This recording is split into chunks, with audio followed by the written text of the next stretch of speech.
Welcome back, everyone, to Conversing Over Drinks with your host, Cedric Turner. Today, we have a special guest, Ernest Wood. He is the author of Asshole to Awesome, a journey to joy and happiness. Based off the title, it's probably a book I should read for most of my listeners who know me. Young me, I like to refer to him in third person because young me was a piece of shit. So, Ernest, if you would like to introduce yourself to my audience and everything and maybe talk a little bit more about the book, go ahead. My name's Ernest Wood. Self-proclaimed asshole. Most of my friends, my acquaintances, really never said. They'll ask me, "When were you an asshole?" But the people who really knew me knew I was an asshole, right? Like when I was on the golf course, I miss a shot. All of a sudden, a club is flying across the thing. I'm breaking a club. I'm at work. I bitch, whine, complain the entire time.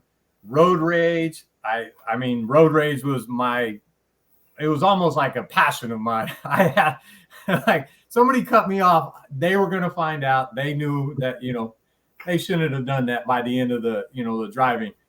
So, man, it was a lot of, I did a lot of stupid things and I learned a lot. And then I just figured out, man, I had to change. Somebody compared me to another gentleman at my old work and nobody wanted to be compared to him. So that was the day that I was like, man, I'm an ass and I got to change. Yeah.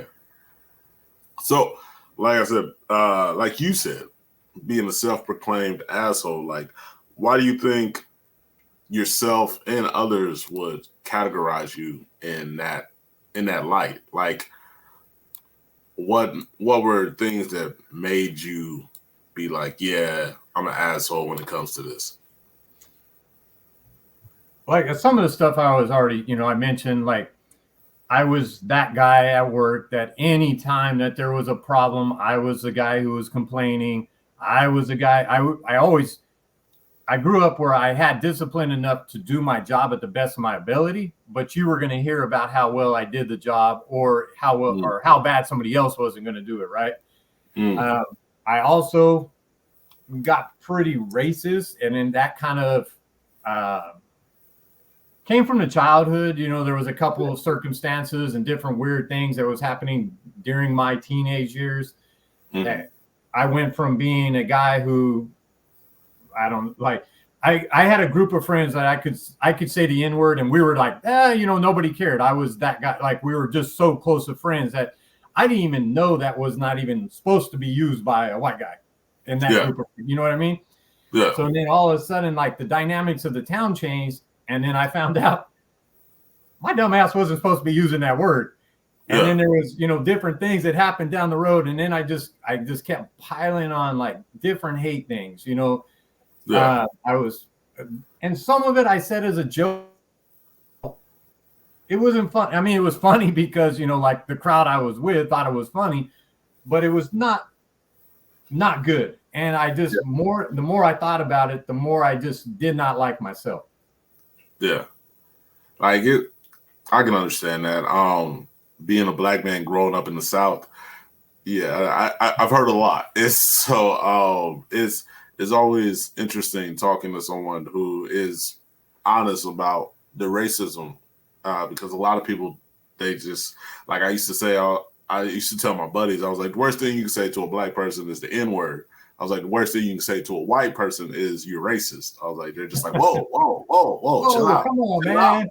Chill out. Like, I love you guys. And I'm like, that quote right there is racist. I was like, I love you guys. So I was like, right. Well, I have one friend. One friend, and it's like, when you bring up the number of black friends you have, I was like, that's right. Like, and then growing up in that, like I understand that, and it's always nice to talk to people about that. I remember having a case in high school where I got to this new school. It was a group home for Native American children, and there was a guy that would always come and pick us up during the summer to go do to go help him with some work that he did on his land. And me being a country boy, I grew up hauling hay and splitting wood and doing all that stuff. So he would come pick us up, and it was to haul hay. And I was like, this is nothing. So I'm just hauling hay and everything. Yeah. And he would say some sly stuff underneath that I knew was racist, but I was just shrugging off because I'm like, that's how they are. I was like, that's his older generation, because he'd be like, yeah, he was like, you're a good one, huh? And I'll be like, what you mean good one? Like, Yeah, but when he passed away, I went to his funeral, and I was very close with his granddaughter because she was in my class at school. Like, we graduated together, and we were very close. We had a good friendship, and she pulled me to the side when I was at his funeral, and she was like, my grandfather really liked you. And I was like, what do you mean? And she was all like, my grandfather was very racist. She was like, I don't think I ever heard him talk about a black person without saying the N-word. And she was like, but he would call you by your name. And she was like, he would call you by your name. He was very proud of you when you graduated. He was always proud of you watching sports, watching you play ball. She was like, he just really had a good heart for you. And I was like, I wish I would have knew more, so me and him could have just sat down and talked about it more. But that was always something where I was like, okay, like, there's a difference. Like, sometimes they can just change, and it just depends on the people that they're around and being able to accept that and wanting to change. That's kind of start. Go ahead, I'll finish, and then I'll. Oh no, you go ahead. So that's kind of what happened. Like, we had because it was a small town, so everybody just got along, right? We just played sports, and then with outside influence, it started separating by race, right? It's something that's weird, right? I don't think it's just like inherent. It's kind of like whatever the environment is. Yeah. And then I had like a couple white friends that got beat up by a black guy just for being white. So that's where it built. So it can go both ways. And that's what's like, if people stop judging each other and just go, hey, just by the person, right? And it goes both. And I just wish there would be a lot less divisiveness, man. Yeah. And people would just get along and have the common courtesy, the empathy to say, look, man, this guy has his issues, I have my issues, but maybe we can find some common ground. Yeah. When I talk to my buddies about it, even when I talk to my students about it, I always tell them, you're born two things. You're born with no knowledge, and you're born selfish. I was like, that's it. I was like, everything else is taught to you. Yeah. I was like, I hate it when they're like, oh, they're just that way. No, they were taught that. Like, that was something that was taught to them. I was like, hatred, racism, bigotry, sexist. I was like, that's all taught to you. And I was like, it's not taught to you like you're reading it from a book, but it's from what you're witnessing, what you're seeing from the people that you idolize and the people that are your role models. What you see them do, you imitate it. So you are taught these things. And I'm forever thankful that I was raised by my grandfather, who was an army veteran, who could have been one of the worst, because he could have been like, hey, white people are just this, but he was such a good man. Like, I remember when I was younger, we would go out and he would point someone out. He was like, what do you see there? And I'm like, I see a man. And he's like, exactly. He's like, that's it. He was like, awesome. He's like, you don't need to see color. He's like, when people bring up, he's like, I'm gonna be honest with you, son. He was like, you're a black man in the South. He's like, there's gonna be some stuff that's gonna be said to you. He's like, but he's like, don't ever judge someone on their color. He was like, judge them on their character. He's like, judge them on how they treat you. If they treat you with respect, you respect them. If they treat you with disrespect, then you disrespect them. He's like, he was like, don't do that. And it was just weird. It was great to be raised that way, but it was weird to like experience it. Like, first time I experienced it, I was 5 and I didn't understand it. I had a buddy in school who he was a white kid, and he was a little guy, and people used to pick on him when he would walk home. And so I would walk him home because they wouldn't mess with him if I was with him. And one day we got to his home and his mom was there. She ran out and snatched his hand. And she's like, we don't associate with that kind. And I was like, I had no idea what it meant. And I just went home and I told my mom about it. And my mom was just immediately pissed. And she was just like, show me where she lives. And I was like, I don't want that reaction. I want you to explain to me like what she meant. Like, what is she talking about? And I told that story to one of my buddies. He was like, did you quit walking them home? I was like, no. I was like, I still walked him home. I was like, I would just stop a little bit earlier so his mom didn't see me. I was like, but I'm not going to let her hatred keep me from hanging out with my buddy. I was like, and making sure nobody picks on him. I was like, I'm not doing that. I was like, she didn't understand the circumstances. I was like, I could have just been an asshole to be like, all right, then walk home by yourself, buddy. I was like, well, you get beat up every day. Your mom's wondering why. Like, I'll be like, we don't associate with that kind. Like, I don't know what to tell you. That's awesome, man. That shows some character there. That you had it early in life. That you had a different kind of character than a lot of people. So that's awesome. Yeah, I don't know. Like I told my buddies, I was like, racism is for the. Racism is for the uneducated mind. I was like, because I was like, uneducated minds hate. And I was like, so I was like, I really don't understand when I see a lot of educated people who hate. And I'm like, why? Yeah. I'm like, what really makes that person different from you just because of their skin color? Like, what makes them that different? Unfortunately, though, like in today's environment and like the last few years, there's a lot of just almost propaganda, right? I mean, they just put it on the news. It's a constant promotion because why? Because it sells, right? If they're showing action and they're showing the hate, like nobody wants to see everybody holding hands going down the street. Like that's not gonna bring in 2 million viewers. But if some dude's whooping some dude's ass, that's gonna bring in a couple extra viewers. And that's the shit we gotta, like, as men, as people, stop, right? I mean, stop consuming the news. Sooner or later, if everybody stops consuming the news because of that, they're going to have to change what they put on. Yeah. I always tell, I was like, hate sells, love deflects. I was like, that's just what it is. I was like, you can sell hate every day. You can sell it because people, I was like, their innate ability is to want to hate. They just it's weird, and I was like, I don't know if it's like an innate ability or if it's just it's attractive. Because it's easier. Yeah, like there's the whole saying.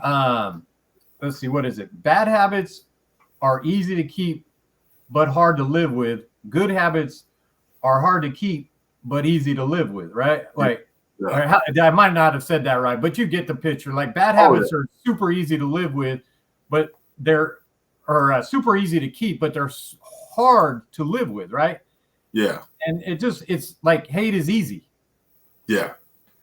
So you're gonna have to probably cut that out a little bit. Sorry about that. Oh no, you're all right. Like the whole thing behind Conversing Over Drinks is we are not authentic 100% podcast. And like that's awesome, man. Like I love it, man. Like it's always about conversations, spreading love, like just in it. Getting back to your book, Asshole to Awesome. A lot of people who knew high school version of me and probably college version of me would probably say that I was an asshole. But I didn't feel that way. Now, I've heard, like, you said that too. You were like, well, I was an asshole to people, but like sometimes I didn't feel like I was an asshole. When was like your realization, like when you looked in the mirror and you were like, Ernest, you're a piece of shit. Like you're a dick. Like you need to change this shit. So I kind of, most of the time I went on this whole journey of trying to like self-improve because I wasn't kind of making the amount of money I wanted. And I was never just truly happy inside. Like there was happy moments, right? Like when I had my children, super happy, different, coaching times, super happy. But overall, like I just did not feel 100% good about myself, right? Yeah. So I start reading these books and I'm trying. And then one time I'm driving down the road, I'm listening to Brian Tracy, and he says something about don't let somebody else steal your emotions. Yeah. Right? You have to be in control of your own emotions. And at that exact time, some dude comes on the road and I know he's going to cut me off. So I squeeze in. Like he still cuts me off. We get in this crazy road race. I mean, like fingers flying, dude. We're cutting everybody off on the freeway, probably driving 85, 90, 100 miles an hour at certain points. I'm blah, blah, blah, blah. I finally get next to him. Dude, I look back and he has a little kid in the back of his car. And that was like, I just was like, dude, you're such a freaking dumbass. You were just hurt on something that you're paying for, not to let somebody have your emotions. Yeah. You gave all your emotions away to this dude, possibly gonna kill, like you could have killed somebody. And this dude has a kid in the back of his car, man. Yeah. That was the day that I was like, I really 100% need to change. And I worked on it. And I worked on it, and I still was having a hard time until my buddy at work said, hey, you're just like that guy. And when he did that, I was like, all right, obviously what I'm doing isn't right. So I looked at myself in the mirror and I just said, dude, where is it that I'm missing? Yeah. And I went deep, man. And that's where that book came from. Man, that's great. I've had some moments like that too. Like I've talked to my friends, like, and I've been like, my assholeness is not really like the road rage or like the popping off. Like, when I was younger, stuff I went through as a young man with my mother and my father, that kind of changed me to become very protective of me and to be very selfish. So like, that's what I was. That's what I bounced off of. Like it was all about me all the time. Extremely selfish. Everybody owed you, right? Like everything that you got in life, somebody owed your ass anyway. Yeah. And it was very different from what my grandfather had taught me. And it was something where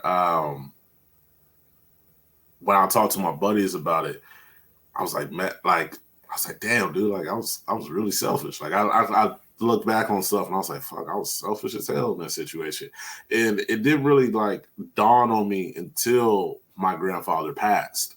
And I went to his funeral, and that was a tough day. Like I remember telling my buddies, I was like, black funerals, like I always said, I was like, I feel like white people do funerals wrong. I was like, because white people make you like feel real sad at a funeral, or black people make it a celebration because we're celebrating life. It's so crazy, right? Like the difference. Like, we're celebrating life, and like that person's finally gone to the place that if you're a Christian, you believe that place, that where he's supposed to be.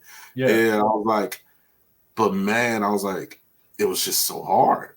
I was like, because I was looking at it and I'm just looking around and I'm looking at all these people and I'm thinking about it, and I'm just in my heart, in my head, I'm like, man, y'all didn't do shit for me. Like y'all, like I was going through some stuff and y'all just, nobody looked out for me. Nobody tried to call me. Nobody tried to reach out to me. Like none of that shit.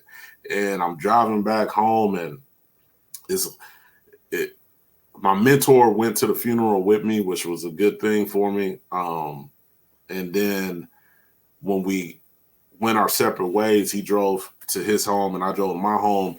I lived in the country on some back roads, and it was real icy that night.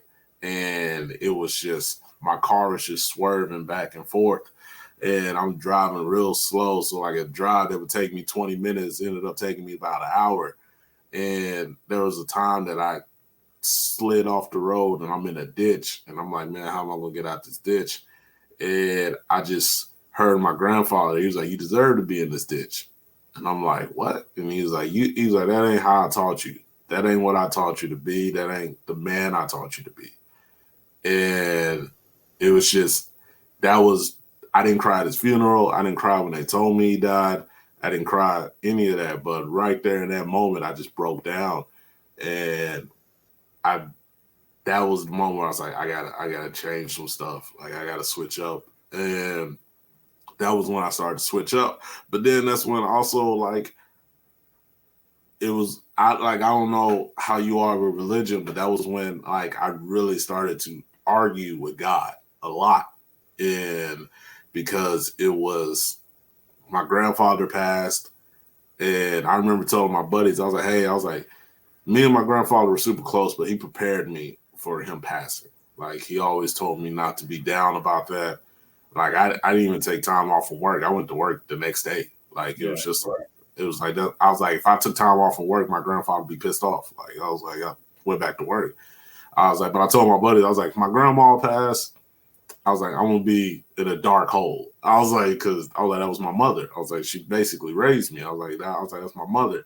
I was like, but if my mentor passes, I was like, I'm gonna lose my mind. I was like, because he was my father figure. I was like, I met him when I was 15. And for the last 6 years of his life, me and him lived next door to each other and talked to each other every day, had coffee with each other every morning. He was preparing me to take on a role that he thought I was going to be great in. And it was so like right after my grandfather passed, my grandmother passed. And I'm just like, I'm like a little pissed at God. I'm like, you basically took my parents away from me. Like, what's going on? And then a couple years later, my mentor passes. And I'm like, bro, what the fuck? I'm like, the 3 people I depend on the most, and you just took all 3 of them in like a 4-year span. Like, what the fuck am I supposed to do now? And I went into a dark place, and it took me a while to get out of that. And just from the little bit of your book that I glanced through, just reading some pages and looking at some stuff that you had posted, it seemed like you were in a little dark place too before you made the change. So how did you make the change out of that dark place? It was just, kind of just doing it, man. Like I knew that I had to change. And the 3 things that I always tell people that you have to make the change is number 1 is gratitude. Yeah. I was ungrateful for everything. I thought, like you just said, I thought I was owed everything. I was raised by my mother was 14 when she had me. So super young, right? And we basically grew up together. She just passed from cancer, and it was not a good situation. We weren't getting along at the time. Yeah. But gratitude is like key, man. There's a couple studies done, just writing things you are grateful for. So every single morning I write 3 things I'm grateful for. 1 about myself, 1 about my spouse or my family, and then 1 about the world. And they say doing that makes you 25% more happy in a couple weeks, which 100% worked for me. So learning gratitude. The next one was forgiveness. Like I had to learn how to forgive. Like I hated my dad to the day he died. Like he went, I shedded no tears. I didn't even really care if I went. Yeah. And it was just like he died. It was like reading somebody else's name in the obituary, right? It was just, and I finally learned that I had to forgive myself first for some of the stupid shit that I did. And then once I was able to forgive myself, I was able to forgive others, right? So that was the process. And then empathy. Empathy is the last one out of the 3. So you got to have grateful, right? Be grateful, be able to forgive, and then empathy, because now you put yourself in other people's situations, so you can't judge them, right? Like, and stop judging people. And that's that empathy, right? That's like everybody has their own shit. Everybody's had a pile of crap thrown on their back in one way or another. And not everybody's going to react to it the same. Yeah. And those are 3 great facts. Like those are 3 great things. And you said be grateful, have forgiveness, and then what was the last one again? I'm sorry. Empathy. Yes, be able to empathize. Okay, yeah, and like that's great. I've had other podcasts with guys where I've talked about everybody has a story. Like I used to tell them, I was like, everybody has a story, man. Like everybody's got something that happened, and I was like, you can't judge somebody's package because your package can be just as bad. I was like, I'm like, you gotta let them be them. Here's a cool little thing, just real quick. Here's a cool little thing. So, like, say you're out in the street, right? Like going down the street and you meet a new person. Say you meet that person on the best day of their life. They just won the lottery. They're super happy. Like their kid just graduated. All kinds of good shit happen, right? Yes, How's sir. that person going to treat you? They're going to treat you. Yeah. Right. Say you now just same situation, but that person just had a horrible day. Their cat died. They freaking somebody hit their car before they saw you. They just found out that their electric bill's late, whatever, right? They're going to be now. How's that same person going to treat you? Yeah. Horrible, right? Yeah. You didn't change. You didn't change at all. You're the same exact person. Just that person is in a different situation. So it's and that is like that realization is pretty like profound, right? Like knowing that you're the same person. As long as you're the same person, you can't control what other people like the shit that's happening to other people. Yeah. And man, that took me a long time. Like man, I want to say I was probably about 27 or 28. Like I'm 34 I was now. 45, bro. I was 45. You did it way before me. I was like, I'm 34 now. But around 27, 20. And that all had to do with my mentor. My mentor was big on that, like not judging people. And that's awesome. It was crazy. All the stories I heard about him after he passed and the stuff that he went through. And I was just like, man, he could have went the other way. No, but he was a pastor, he was a man of God, and he chose to always not judge people and choose to do other things. And so like that's how I started to get. I was like, hey, look, man, I'm tired of judging people. I'm tired of getting into arguments with people. Like, do I still do it? Yeah. I was like, but I judge them based off of them. I was like, I don't judge them based off of my point of view. I judge them off of what I see them do. I judge them off of how I see them treat other people. Like I told my buddy who wanted to talk to this chick here in Japan, working another American chick. I told him, I was like, hey, he's like, I'm trying to figure out who she is. I was like, don't do that when you're around her. And he was like, what do you mean? I was like, everybody's going to put on a face for the person that they want to see. I was like, she's going to put on a face that's going to make her look great around you. I was like, watch how she treats other people when she doesn't know you're around. And I was like, you're going to see her real version. I was like, you're going to see the real person. And he did that, and he came back to me. He was like, "Yeah, no, I'm good." I was like, "You saw some stuff." He's like, "Yeah." I was like, "Yeah." I was like, "When they don't know you're around, you're gonna see the real version of them." And so that's 100%, man. That's awesome, dude. That's for real. That's good, man. Now the two things I struggle with the most, like I'm very empathetic. Like I empathize with people a lot. Like a lot of people are going to say I'm the therapist of the group. Like they come to me to talk about stuff, and like I'm going to give them, I'll stay up all night talking to them about stuff and helping them out. My thing is forgiveness and gratitude. And like my best friend tells me all the time, I need to be grateful because I've just, as much as I've gone through in my past, I've been blessed a lot. Like I've done a lot in my young life that a lot of people haven't done in their older lives. Like I told my buddy, I was like, because there was just one time where I just had a realization about it. I was like, bro, think about all the shit I've done. I was like, I've been to 40 of the 50 states. I've talked at churches and youth conferences and won awards at all these things. And I was like, I played college basketball. I played in the Dominican Republic.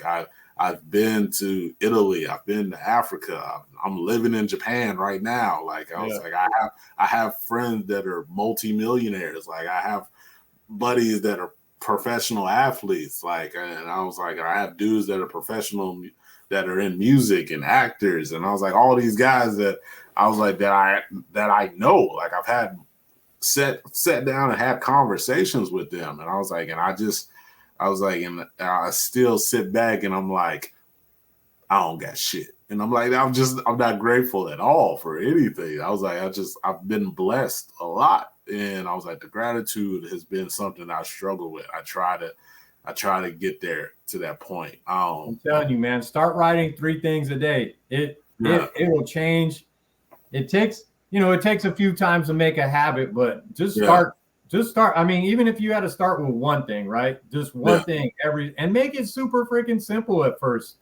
And the better you get at it, dude, that's what I do that on the side, right? I teach people how to be more balanced. And by balance, I mean like physically more balanced, mentally more balanced, emotionally balanced with their business, balanced with their family. So yeah. Just try that, man. It works. I'm definitely gonna try it. Yeah. And then the forgiveness is like I told my buddies, like I don't hate anyone because like hate is such a strong feeling. Like I was like, when you hate someone or you're just giving them too much of you, because I was like, you can hate that person and they're not even thinking about you. And so most people don't, right? Yeah. I was like, and you're giving them way too much. And I was like, so I don't hate anyone. I was like, if I don't like you, then I was like, I'll be like, I strongly dislike you. But I was like, I don't hate you. And I was like, the reason I don't hate is because I put all that hate on my mother and father, because it's a forgiveness that I haven't been able to get over. And I told my buddy, I was like, there's 3 people that I haven't got over forgiving. I was like, I can't forgive my mother, I can't forgive my father, and I can't forgive myself. I was like, those are the 3 people where I struggle so much with forgiveness. Start with you, my friend. Start with you. I was like, it's just because one of my buddies, he said to me the other day, he was just like, man, he's like, I'm gonna be honest with you, dude. He's like, you got a shit ton of gifts. He's like, you got a lot of gifts. He's like, you can talk to anybody. He was like, you're charismatic. He's like, there's not a lot that you can't do. He's like, I don't understand why you don't pursue more. And I was like, bro, I'm gonna be honest with you. I was like, I feel like I don't deserve it. I was like, I feel like I don't deserve it. I feel like I'm not qualified for it. I feel like I don't, like, it's not for me. I was like, every time I don't even like when I get that accolation. Like, I hated it in sports. Like, I would tell my buddies all the time, I was like, bro, I hated the crowds. I was like, I hated crowds. I hated cheerleaders. I hated seeing my number on people's faces. I hated seeing my number in the crowd. I hated all of it. I was like, when people would tell me, hey, man, you played great tonight, I'll just be like, all right. Like, and people would think that was just me being cocky or self-confident. I was like, nah, that was me being, like, not really wanting that accolation or that acknowledgement. I was just like, I just went out there and did what I was supposed to do. Like, and I was like, I don't know when or how I'm gonna get over that. Like, I had very similar, dude. Like, I probably wasn't as good in sports as you, but I was pretty good. But like, it was weird, man. I had like a lot of the same stuff, dude. You just like, you don't feel like you deserve it, right? Yeah. Like, in some ways you feel like you're owed it, but like on certain, and then other things you don't feel like you deserve it. And that honestly, like, you get, like, learning how to forgive yourself was, I think, the biggest key, right? And that goes with gratitude. Once you get that little switch with the gratitude thing, I think then you can start think of all the good things that are in your life, right? Mm-hmm. Like, my dad was a turd. He was absolutely just a turd. My mom, we had our things, but like the little saying that I use in the book is like, we were all raised, like they were raised by imperfect people, right? And then those imperfect people raised those imperfect people. So all this imperfection just keeps piling on to each other. And like, do I think my dad did the best job he could? Maybe he did, man. Maybe that's the only thing he knew how to do was just leave and not be around, right? Yeah. and that might have been the best thing that he ever did. Maybe that made me the guy that I am today, you know.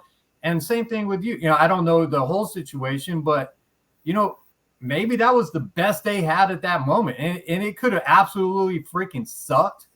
And you know, obviously it did, because you do hold that resentment towards them. Yeah. But if you look at it, man, maybe it's just the best they had at that time, dude. And it is what it is. You know, you're here, dude. You're a fantastic dude. And you, like, just from chatting with you, you're way more wise beyond your years, man.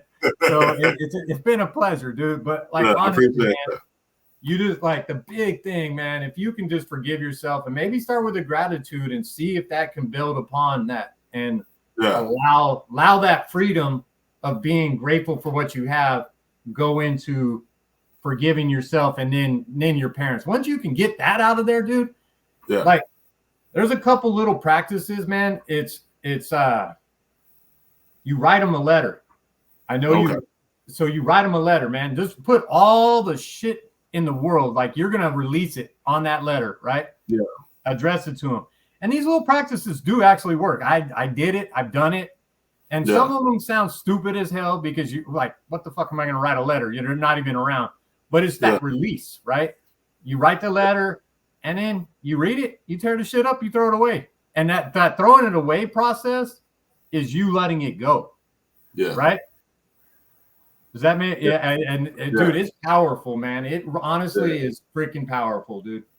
Yeah, no, that makes a lot of sense, because like I told my buddies, I was like, the only time I like really feel like relief from a lot of things, like when I go through my depression and my anxiety, I was like, I just have to write. I was like, and once I write it, I was like, I feel okay. Hey, and another thing, since you said anxiety and depression, do you do meditation or, like, say, Wim Hof breathing, any kind of breathing techniques? I used to. I don't do it as much now. Get back into that, man. It's amazing, dude. I had severe, like, depression. It ran in my family. My uncle killed himself. My grandma basically, like, just depression. My mom had it. I had it, but by learning to meditate, you know, like, it all goes with that gratitude though thing, right? Yeah. That gratitude mindset. And then I meditated. I do Wim Hof breathing. I don't miss a day of that. Yeah. And I haven't had a day of depression in about 5 years, maybe 6 years. Not one single day of it, man. Yeah. And like it's weird, because like I did it a lot when I was playing ball, like, because it would calm me and get me to where I could just go play. Yeah. And once I stopped playing ball, it was just like, nah, I don't want to do this no more. And but it was like, that's what coaching became my therapy, because it was, now I was still around the sport I loved, but I was putting my wisdom into the youth. And I told my buddy, I was like, bro, that's the only thing that keeps me teaching and coaching. I was like, it's the youth, because I was like, I love the kids, man. I was like, I love seeing them grow. I was like, I hate the system of what it's become now. I was like, because of all this stuff, like, I was like, parents use any little thing to get at you. I was like, if a kid doesn't like you, they can say any little thing to get at you. I was like, it's so stressful and annoying. And I was like, but you have those kids. I was like, there's always that one or two that are just like, they look at you the same way you looked at your coach, and they're like, this is my guy. Like, you make that impact in their life. Yeah. You know, you made positive impact on their life. Yeah, like he believes in me. He knows what I can be. He sees the good in me. And I was like, and they make you want to keep doing it. I was like, but then you have the other ones who are just like, man, I don't want to do this anymore. It's like, I was like, and parents are the worst about it. It's just like, I'm for real. I'm like, it's so, I like, and I remember telling my buddy, I was like, the weirdest thing ever is that, as much as I was mad and angry at God when he took my grandfather and my grandmother and my mentor, I was like, he did it all around the same time. He's like, they all died around the same time of the year. They all died during basketball season with me as a coach.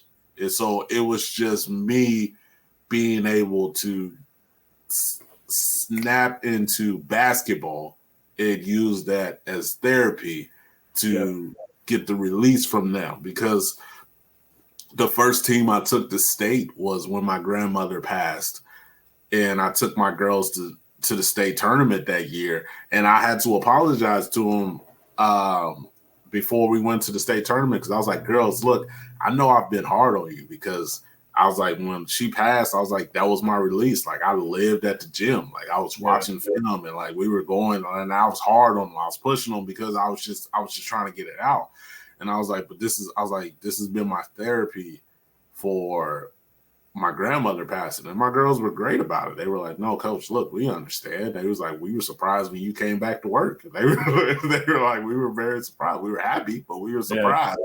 And we went to state, and we went out and we lost in the first round, but I was so proud of them. It was the first time they had been to state. It was the first time the school had been to state in like 10 or 15 years. So I was just proud of them. Heck yeah, dude. The next team I took to state was when my mentor passed. I was like, we went to state with that team. And it was just, it was like I took all of that pain and depression and anxiety, and I just put it on the court, and I put it into them. And the biggest compliment I always got from peers that watched my teams, the biggest compliment they ever gave me was, they're just like you. They're like, because I always tell people, I'm like, teams reflect their coach. I'm like, if your coach is soft, your team is going to be soft. If your coach is hard-nosed, your team's going to be hard. If your coach is rude and he's a dick, your team is going to be rude and they're going to be dicks.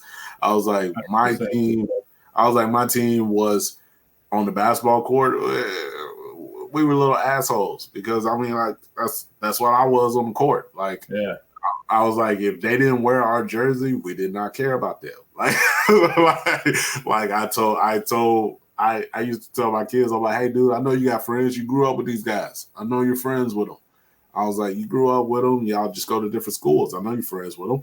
I was like, but when we play, don't talk to them. And they're like, well, I was like, don't talk to them. I'm like, if I see you in the stands talking to them, you ain't playing. And they thought I was joking around. I saw one of my boys in the stands talking, and I just sat there. I didn't say a word. We started the game.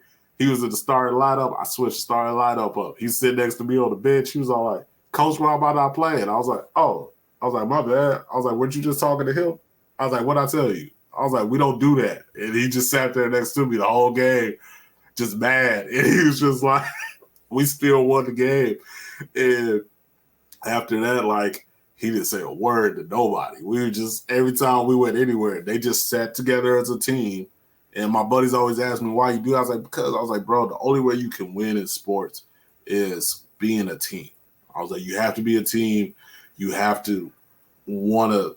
I was like, if one guy falls, you all fall. I was like, if one guy is helping somebody up, you all help him up. I was like, that's how you build. I was like, I can win with a team. I can't win with individuals. If I poke you with one finger, it's not going to hurt as much as me punching you with a fist. I was like, that's the difference. I was like, I can't win that way. I was like, so I make them become a team. I was like, they become a team in two ways. I was like, one, they always have to be around each other. And two, they have a hatred for me during basketball season. They're like, this dude is golly, man. Like, he's always running us. And I was like, we hate this guy. But they see the difference, and they see the change, and they see the growth. And like, all my teams are the same. On the court, assholes. As soon as the game is over, they leave everything on the floor. They don't break anything off the court. They shake hands. They're real respectful. They're back to being. I was like, my kids were always disciplined, respectful, and fundamentally sound. And I would tell them all the time, because I knew how parents were from playing ball as long as I did. I knew how parents were. I was like, hey, guys, when we win, all on you. I was like, go home, celebrate it, have fun. Next day, forget about it. I was like, it's done. It's over. I was like, we're back. I was like, but when we lose, it's on me. I was like, if your mom and dad, if you're driving home and your dad's like, what the hell happened during that game? I'm like, tell them, like, coach sucks. Like, coach sucks. I was like, I was like, it's all good, man. I was like, I can take it. I was like, I can take them coming at me. I was like, I'm a grown man with thick skin. I can take them coming at me saying some stuff. I don't want them yelling at you on that ride home. I don't want them saying you should have did this or you should have did that. If they have a question about it, say, coach sucks. I was like, that's all it is. I was like, it will be good. That's cool, man. That's cool. Yeah. So we've got a few more questions before we close out the podcast. We kind of answered a lot of it. In your bio, it says you lie, you cheat, you've been racist. We answered that question. We talked about that. Been through that. Your journey to this place that you're currently at, like currently 45, you're currently 50. You're currently in a good place. You're happy with yourself. You're happy with life right now. What would you tell your younger self? And then what would you tell someone listening to this podcast, something outside of the 3 steps about just changing their lives, like how to go from that asshole to awesome? And then how to get your book. Like, tell them how to get your book and all that good stuff. Wrap it up, right? Yeah. It's funny because you mentioned the big thing, dude. You had a mentor, and as a young man, like if your father's not around, you got to have a mentor or a coach to succeed in life. There is no way you're going to do it by yourself. There's too much shit out there, too many ways to fall off the path, right? Yeah. If you have a mentor or a coach leading you, or at least guiding you and helping you when you fall off the path, they might have to punch you in the freaking side of the neck to get you back on the path. But you need that shit sometimes, man. Yeah. And to me, that is the one thing I wish I would have found a mentor or a coach earlier in life, and it wouldn't have took me so long to figure it out myself. And that's what I would tell anybody, man, is if you're having, and even if you're a fantastic person, if you're trying to succeed at a different level, like with business, right? Yeah. In everything. I mean, Michael Jordan has a coach. Tiger Woods had a coach. Tiger Woods, the best golfer ever, right? Like, but his coach, he didn't become a best golfer without his dad and his coaches. Yeah. The best people in the world have coaches. Like the billionaires, the millionaires, they all have somebody that's coaching them, having them do something, right? So that is the biggest. And it took me a hell of a long time. I think I was probably 45, 46 before I hired my first coach. I went, found a guy that I could trust, and I hired him and he helped a crap ton. Right now I have 3 coaches. I have one as coaches me, and I even use Andrew Tate as one of the coaches, man, because he has certain things that, like, not everybody loves all the shit he says, and he does say some weird stuff sometimes, but there's also stuff that he says that is legit. I mean, we got to be men in this world. We got to stop being scared of being a man. Yeah. And having that coach that helps you do that is awesome. It's totally changed my life. Cool little thing about my book, it is on Amazon.